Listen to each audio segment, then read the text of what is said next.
hindi na gumagana ang microphone. Matatagpuan ang Mount Hermit. Ano yung pinakalakas ito?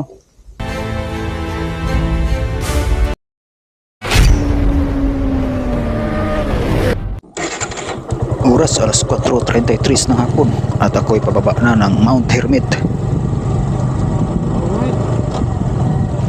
Mula rito ay diretso na ako pauwi dahil pagod na rin ang aking katawan sa halos 2 linggong biyahe. Pero pag marami akong dalang pera, hindi naman siguro talaga ako mapapagod sa biyahe. Kasi pwede naman ako mag-hotel kung pakiramdam ko'y pagod ng aking katawan sa biyahe. Kaya lang, ang baon ng pera ay eksakto lang na makapag-Philippine Loop ng mabilisan.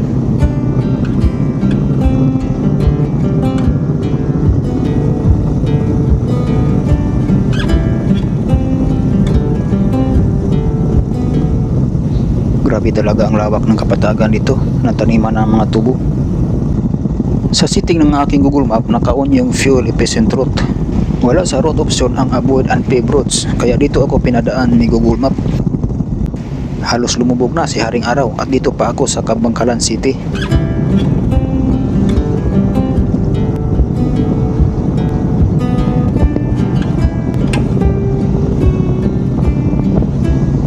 Alas 7 na ng gabi at may natira pang 1 oras at 39 minutos papuntang Dumaguete City.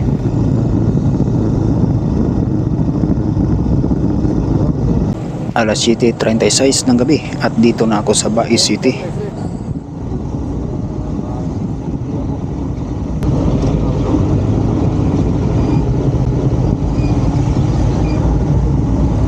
Dahil sa pagod, naisipan kong magpahinga na lang sa Bae City. Pero dahil 1 oras na lang papuntang Dumaguete, kaya nagpasya ako magpatuloy na lang sa aking biyahe at doon na sa terminal magpahinga. One eternity later. Alas 5 ng umaga ang departure ng aking sasakyang Roro papuntang Dapitan City.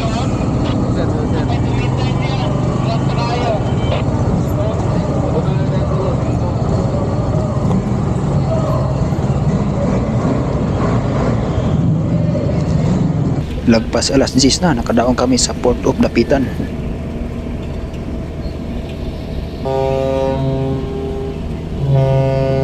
Mula dito sa Dapitan City ay iikot ako patungong Sindangan, Sayan, Zamboanga del Norte patungo na sa aming probinsya sa Zamboanga del Sur.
Nag-ikot-ikot muna ako dito sa bayan ng Sindangan.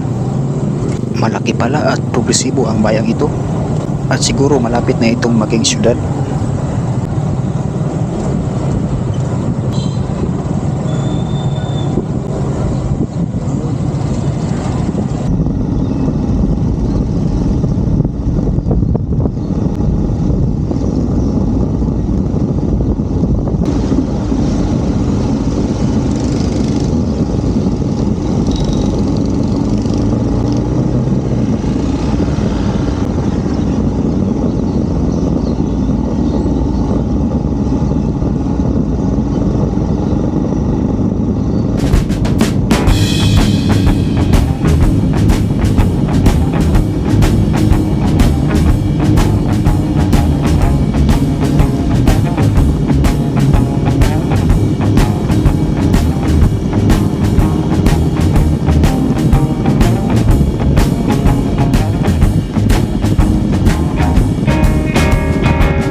Papunta na ako sa town proper ng Mahayag, Zamboanga del Sur at bigla na lang mambo na naman.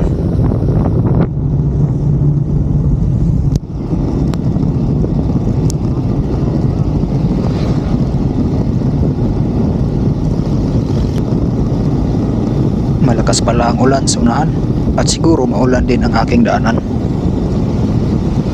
Eksakto alas 4 ng hapon, nandito na ako sa Barangay San Jose, ang pinakamalapit na barangay sa poblasyon ng Aurora.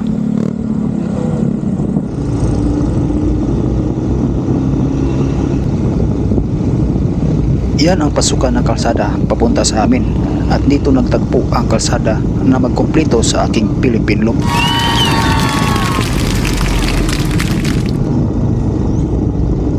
Pero bago pa ako umuwi ay dumaan muna ako sa simbahan ulit.